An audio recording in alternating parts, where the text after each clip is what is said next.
Hey guys, I heard your request to make a drill cycle guide as apparently there are any drill cycle breakdowns on YouTube. So for the next 17 minutes or so, I will be explaining to you how you play drill cycle. The gameplay is from a top ladder player called Newbie, who's consistently top 50 globally, and I'm not gonna lie, the gameplay is absolutely insane. There are a lot of tricks he pulls off that even I've never seen before, so I'm really excited to share this stuff with you guys. The matchups I'll put on screen now and will be linked in the description. And finally, just before getting into the breakdown, I've had a lot of you guys ask me about coaching and whether or not I do it. To give a brief answer, yes, I do coach, and if you are interested, just check out the Ko-fi link at the top of the description and DM me on Discord. Anyway, let's get into the breakdown. So the first game that Newbie is playing against is this Boss Bandit Bridge Spam deck, and the first thing I want to talk about is kind of just the Berserker and how you should use the Berserker. The Berserker you want to think about as kind of just a better version of the Knight. At least currently in the meta, it's 1 elixir cheaper, it does quite a lot of damage and is really good against Swarm, and it just has so much health. They recently gave it a health buff, and that's kind of how you want to treat the card, as a mini tank. In this deck specifically, we're not running any other tanks, so you want to use it often paired with maybe a bomber, and then also go in with your drill. So we're getting into basically the end of single elixir. You're going to see Newbie here go for this Goblin drill off to the side of the tower. Most of the time, against most matchups, in general, you just want to be playing your drill at the front of the tower because it's very hard for your opponent to catch. Beautiful rocket, by the way. In this case, because he's very high level, like this is like top 100 ladder, usually you want to be just unpredictable. So aside from generally wanting to go for it in the front, the other thing that you want to be doing very often is just mixing up your drill placements, even just slightly. Like you can see he played it in the middle, sorry, at the front of the tower, but on the right side. Sometimes you want to play it in the front of the tower on the left side. You also see how he went for a bomber with his drill, right? That's really important that you're just not just letting these drills go solo, you're actually supporting them and basically forcing the opponent to spend as much elixir as possible. This is beautiful defense. If you guys are coming, from Hoggy Q or something like that, you can kind of think as your bomber as a substitute for your firecracker, in that sense that it's sort of your range card. Look at this play. Now this is something I learned as someone who does not play Evo Snowball decks. That is ridiculous. And you're going to wonder, okay, why did he do that? Also pay attention to this defense on the left. But why did he do that? In general, when you're dealing with either 5 elixir like tanky cards like Executioners, or if you're dealing with really broken Evos. So in that case, it was a broken Evo, the Evo Furnace.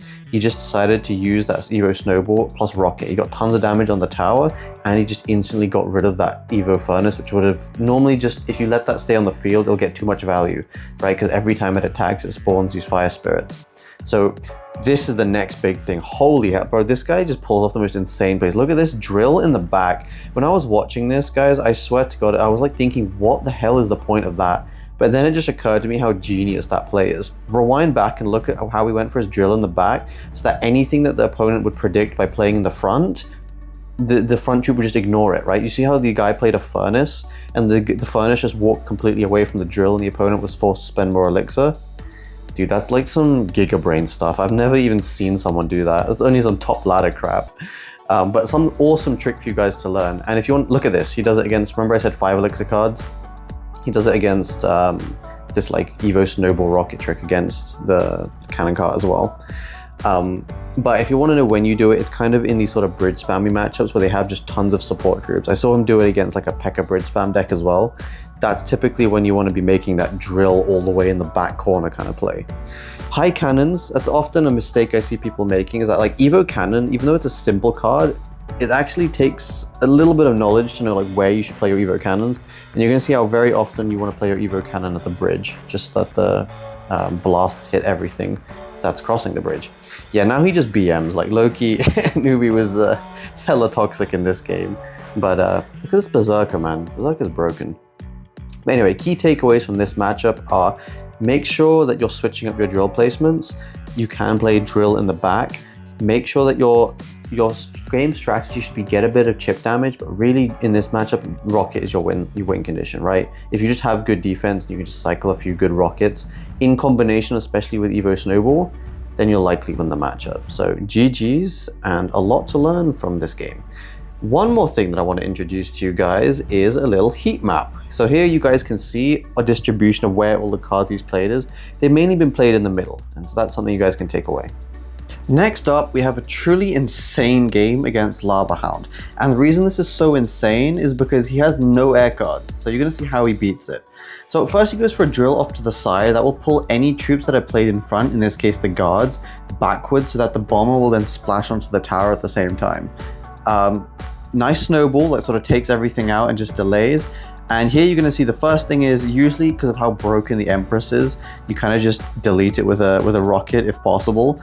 And then you, again, like I said in the previous game, you just use your Berserker as a mini tank. So you apply some pressure. Now this is really important, right? In single elixir, you need to apply some pressure. You can see how he doesn't elixir dump in single, like he doesn't go all in. He doesn't spend, every bit. He's keeping some in reserves so that he can defend. And you're going to notice how that changes in the next push. So here he just has to defend. So he pulls everything to the middle, Berserker just to tank. He's kind of waiting. Fire Spirit, that should help deal with stuff. Snowball, just to push everything back. He cycles to a bomber.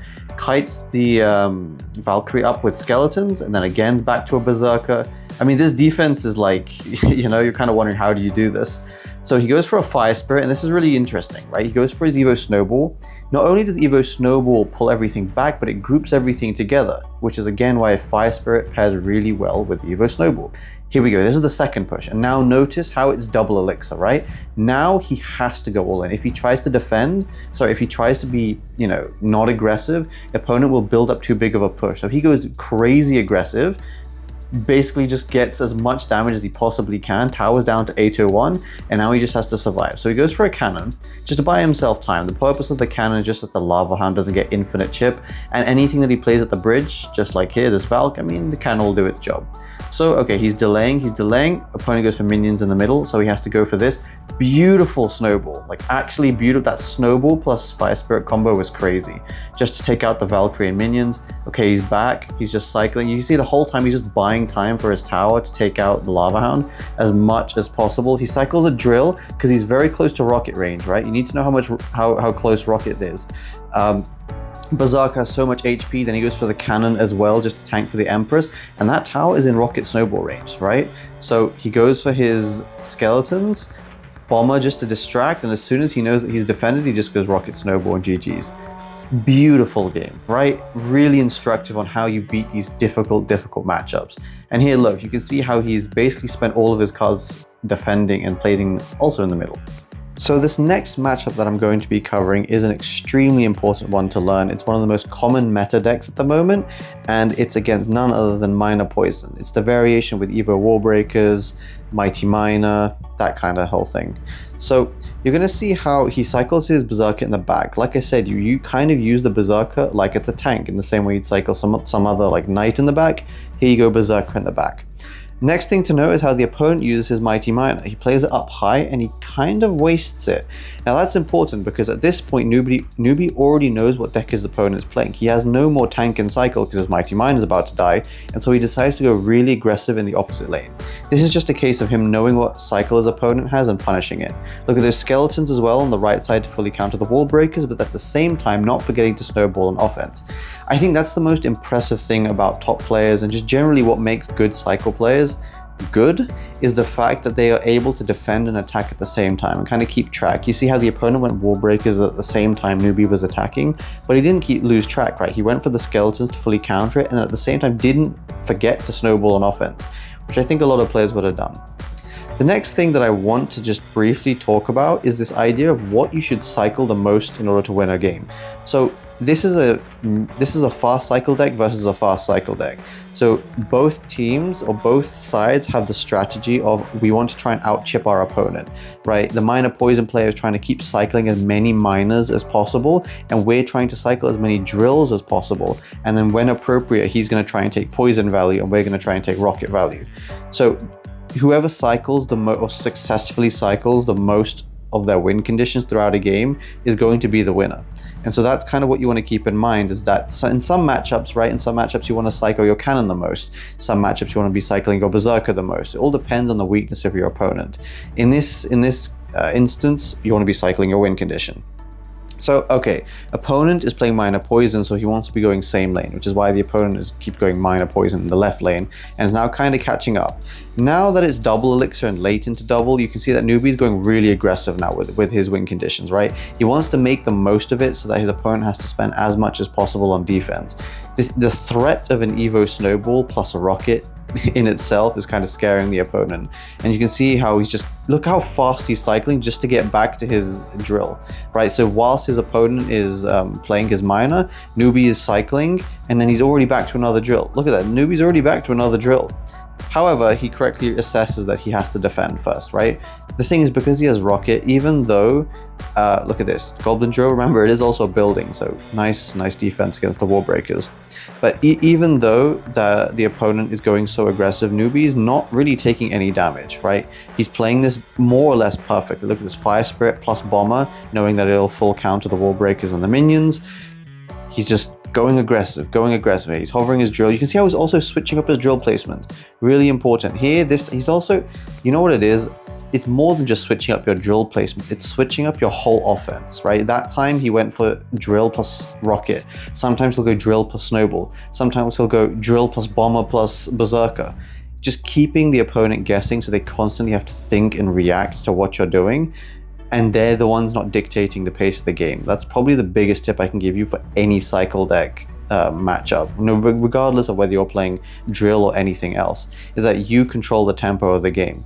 So at this point, Newbie's up 1500 damage, right? He goes berserker in the back, he keeps going for it just to predict these miners, and it's working really well. You can see how he keeps going for these fire spirits and skeletons up high just to buy his tower as much time as possible. Here, look, his skeleton's up high again, rocket. He's going for his Evo Snowball. You see how he's attacking and defending at the same time. He didn't forget. Look, that was so gorgeous, honestly. Beautiful game. And finally, the last game I'm going to be covering is a ridiculous game that comes down to the last millisecond, and it's a game against Mega Knight Ram Rider. The first thing to know is that he cycles his Snowball in the tower. It's a perfectly fine thing to do, and since it's one of his evolution cards, it's just helping him cycle and get back to that evolution Snowball even quicker. Goes for a rocket on the Empress, and look at this. Uses a cannon and a bomber to get King Tower activation off the Bandit.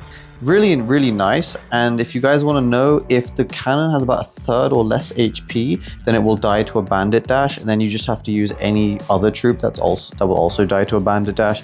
In this case, either a bomber or a fire spirit, and get that King Tower out. Notice how he goes for his drill off to the side. I noticed that's one thing about Newbie that he does. I think because most players expect you to go drill in the front, he pretty much always goes drill off to the side as his first drill in a game. Like, he'll change it up later.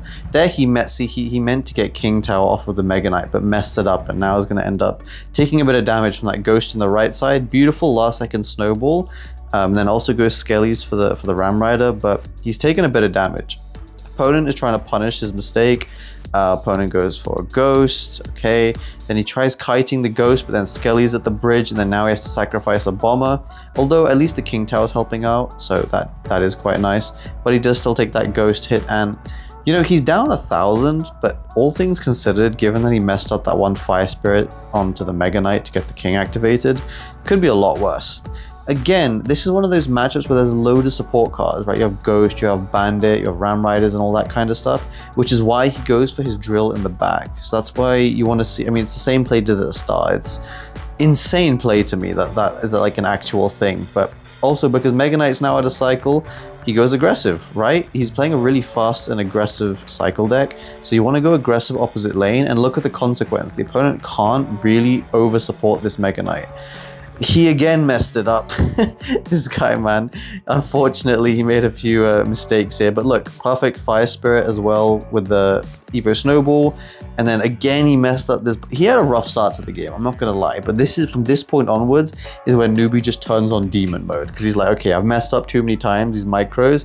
He's made a few I mean, he probably would have taken 0 damage by now if he hadn't messed up these micros. Because his macro strategy has been perfect. So look at this. First of all, he predicts that Empress so that gets no damage on the cannon. Also, by the way, I was talking about what cards you cycle. In this deck, you want to be cycling a lot of cannons. Anyway, low bomber. He goes for his cannon off to the side. Reason being, just in case the opponent tries using a spell, it's spaced out away from his bomber. Okay, he still hasn't gotten any damage. There's a minute 48 remaining. So how does he go about it, right? Because the drill doesn't get tons of damage. Goes for a defensive drill. He wants to save that Evo cannon so that his next drill will get loads of damage on offense. Gets a nice snowball, gets a really nice defense, and he wants to save his rocket if possible, right? So he just goes for his berserker to try and tank some damage. He uses his bomber. He's using as many cards as he can. Look at this Evo cannon, which he saved. Beautiful Evo Cannon. Evo Cannon is something worth saving. It's just a really nice card. Berserker plus Evo Snowball basically counters everything in the game. I swear to God. So now he starts going for Rocket plus Drills. So he's not panicking because even though he's down 1,000, just going for these Rocket plus Drills, like the opponent was forced to go for a Ghost and then even the Mega Knight just to stop the damage, and he still took damage.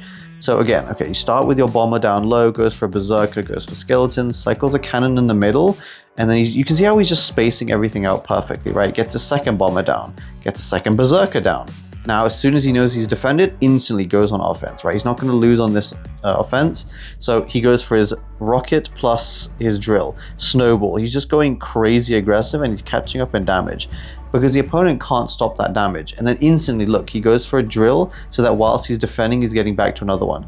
Look at this, use a skeleton just to pull everything into that rocket, and at the same time, dude, he's still got a drill, you know, one goblin hit. Notice he got one goblin hit, and he keeps getting these one goblins, right? Again, he goes drill in the front, changing up the placement. Goes for a bomber up high, beautiful snowball. Snowball plus berserker, guys. You'll notice how that's a key combination in this deck. Look at that, the drill pops, one goblin stab. Again, he keeps getting these one goblin stabs. Goes for a rocket last second. Rocket's not enough. Goes for a snowball, but literally, I don't even know how close that was. Less than half a second remaining, like 0.1 seconds, that snowball landed and he won. What a ridiculous game. And again, you guys, this heat map is wild. You can just see how he played cards basically everywhere. Crazy. Anyway, I hope you guys enjoyed the video. If you did, make sure you subscribe and you also like it. And I'll see you guys next time. Take care. Peace.